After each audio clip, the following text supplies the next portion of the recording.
بسم اللہ الرحمن الرحیم۔ السلام علیکم دوستو، کل ہم نے اپنی ویڈیو میں پارٹ 1 لگایا تھا اور آج ہم اس کا اگلا مرحلہ یعنی پارٹ 2 لگانے جا رہے ہیں، تو چلیے شروع کرتے ہیں۔ اس حدیث مبارک سے متعدد مسائل معلوم ہوئے۔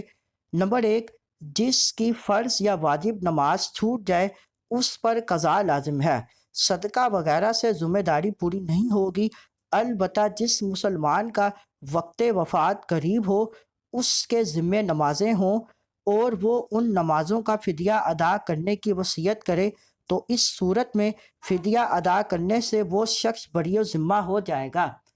نمبر 2، یہ بھی ثابت ہوا کہ نماز یا کوئی بھی بدنی عبادت ایک کی طرف سے دوسرا ادا نہیں کر سکتا۔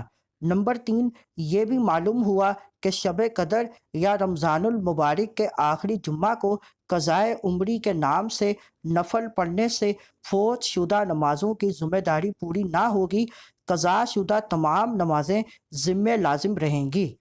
اس حدیث مبارک کو اپنے دوستوں کے ساتھ لازمی شیئر کریں۔ مزید معلومات کے لیے ہمارے چینل کو لائک اینڈ سبسکرائب کریں۔